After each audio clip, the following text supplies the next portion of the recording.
people like me. You need people like me so you can point your f***ing fingers and say, that's the bad guy. That's the bad guy. That's the bad guy. That's the bad guy. That's the bad guy.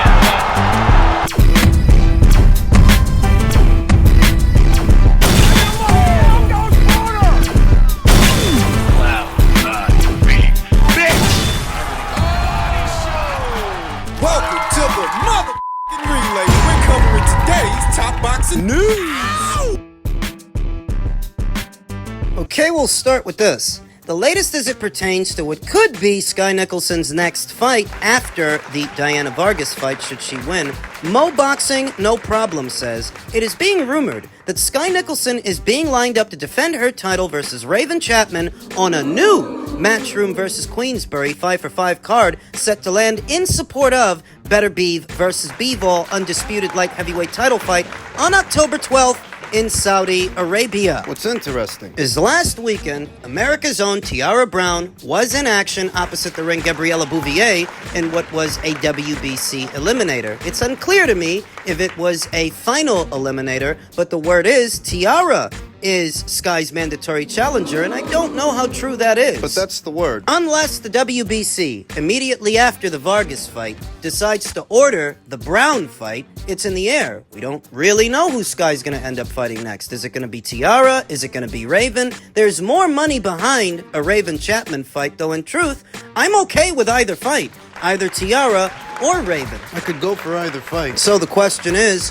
which fight is more difficult? Which fight is more difficult, more dangerous for what would be the defending champion, Sky Nicholson? Sky's a pure boxer. Don't forget that. Whereas Tiara Brown, who's been very vocal the last year, 2 years, that she wants that Sky Nicholson fight, she has the look of a boxer puncher. Educated, fundamentally sound, keeps her shape well. Strong. Punch for punch, I think she's a stronger puncher than Sky Nicholson. The trick is delivering that power. Will she be able to? She fights at a steady pace. Whereas Raven Chapman, fights at a faster pace. Raven Chapman, unlike Tiara Brown, she's a pressure fighter. That's what she's all about. Cutting off the ring, staying close to her opponent, and applying pressure with that trip hammer lead hand. That hair trigger jab. I think Raven is a bit faster on her feet than Tiara Brown. Faster on her feet with faster hands, fights at a faster pace. And I think Sky would struggle to shake and bake Raven more than she'd struggle to shake and bake Tiara, because what you notice about Tiara is she doesn't just come busting through the front door. She wants to key her way in. At the right time, at the right moment, behind the jab. And that's going to be difficult to do against an opponent that's constantly moving around, constantly using the ring. That's what Sky Nicholson does. So, even though I think Tiara is a stronger puncher than Sky, stronger even than Raven Chapman, punch for punch, because she fights at a more steady pace than Raven Chapman does, I think she'll struggle to deliver that power. She's a little bit more upright than Raven Chapman as well. Raven Chapman fights out of a very wide stance, changing levels while she comes forward, letting the jab go. It may seem like Raven is right in front of you, but because she's constantly changing levels and slipping punches while she comes forward, she's elusive. She's tricky. You try to fend her off with the jab, she might slip that jab and counter. Catch you clean. Between the pace that she sets for a match and the speed in those legs,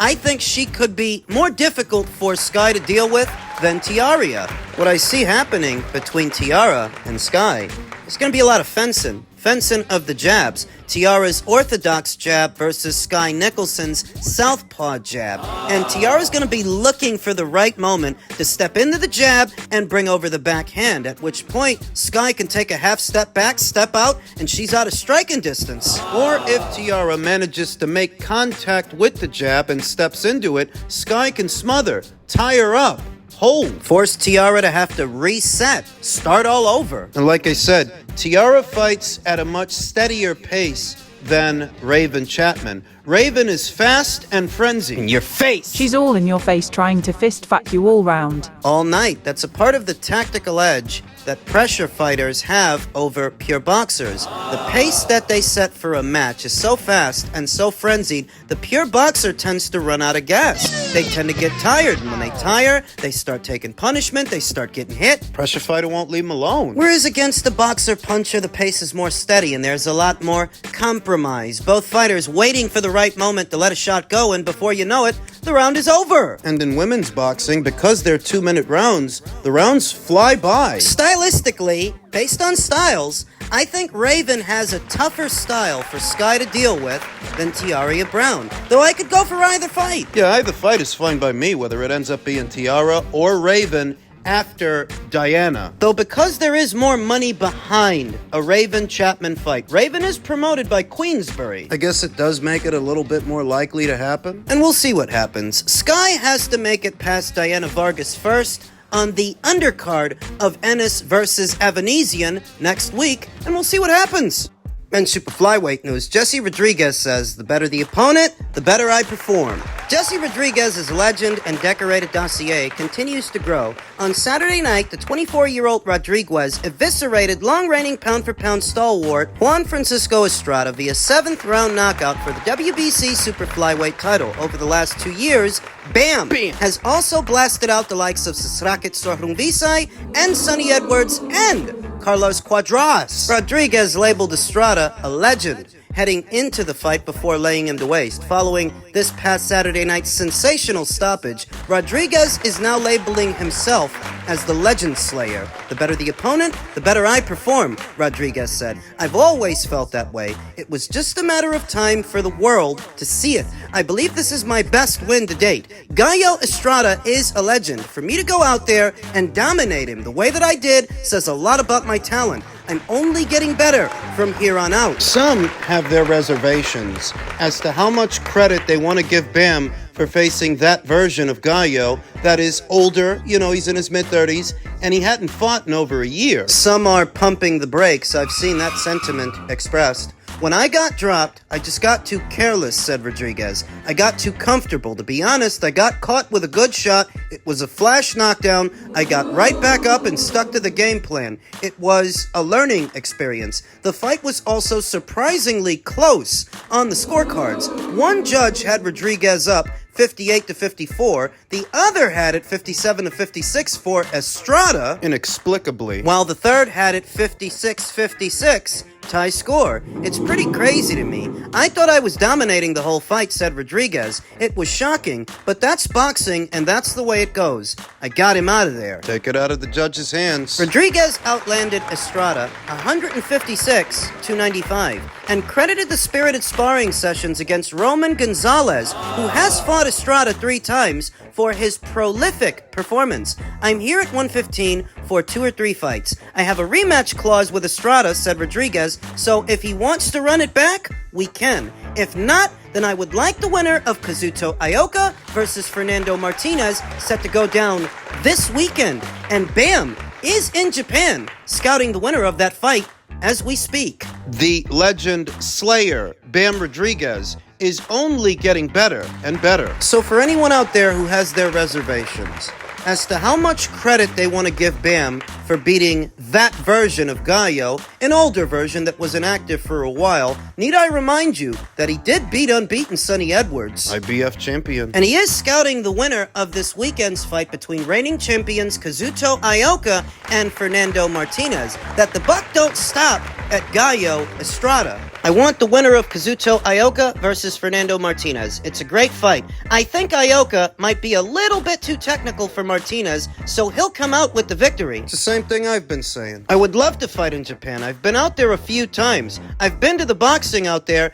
and it's a different atmosphere. So I would love to go there and fight whoever. Estrada is a legend and a warrior, and he's going to want to come back and try to beat me, but I'm only getting better from here on out. I don't really want to see a rematch between Gallo and Bam. Tell Eddie to get Gallo Kosei Tanaka, this division's WBO champion. Bring him to America. Have them fight. Make Kosei an offer he can't refuse, and then maybe you do a Gallo rematch. That if Gallo beats Kosei, he can run it back with Bam for more than one alphabet title. Let Bam fight the winner of Ioka versus Martinez in Japan. If need be, let him settle affairs over there so that over here, Gallo can do his own thing with another champion at the weight, because the version of Gallo that I saw, in spite of being in his mid-30s and in spite of being inactive, he could give everybody else at this weight a run for their money. Then circle back for Bam. It's my best win so far, Bam said. He's a legend,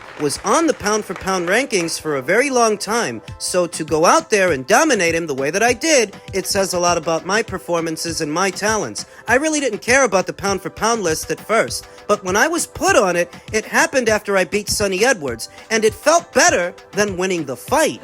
That level of recognition, here in the American boxing scene, the fighters at the lighter weights don't normally get that kind of recognition.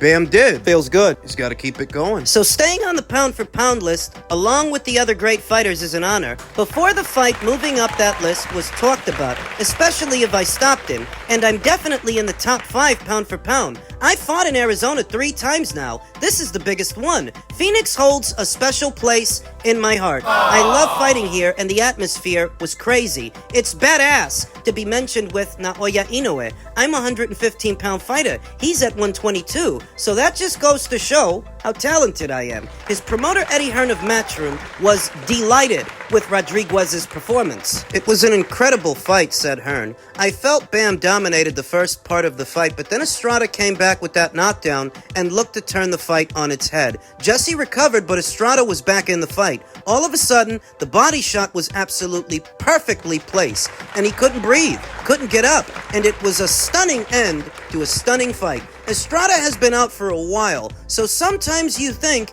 it might take a while for him to get into the fight, and he's a very good finisher, especially down the back straight. But I was surprised that Rodriguez hurt him so early. Jesse looked very heavy-handed, and at 24, he's really building his strength. The problem with the lower weight classes is they don't often get the respect of the higher ones. For me, Jesse should be mentioned with Terrence Crawford, Inoue, and Usyk. He's gone through Carlos Quadras, gone through Soren Visai, stopped Edwards, KO'd Estrada. He's already on the pound-for-pound list, but I think he is top 5 pound for pound. Now, he's 24 years old. He has another 4 or 5 years of his prime, and we're honored to represent him.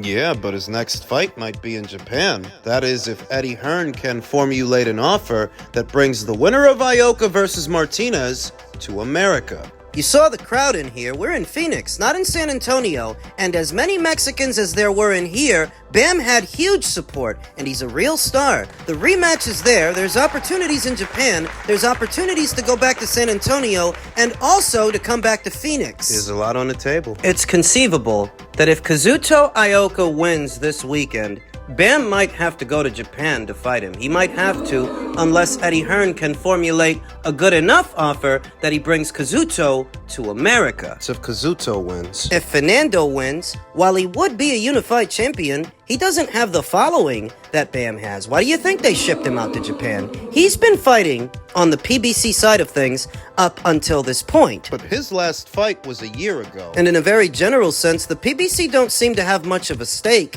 in the super flyweight division outside of what they were doing with Fernando. If he were to win, the biggest money for him would be a Bam Rodriguez fight. The biggest fight would be a Bam Rodriguez fight. Irrespective of what relationship he may or may not still have with the PBC. I don't know that he still has one. The reason I don't is because it's not like Amazon is broadcasting his fight on the premise of their PBC deal. They're not. Here in America, Amazon ain't showing it. I don't know that he has any ties left to the PBC. Last time this guy boxed, Showtime was still in boxing. That was a year ago. Bottom line, if he were to win this weekend, the biggest fight for him is Bam. The best money, the best everything is a fight against Bam. Bam! And that's the bottom line, you smarmy cunt.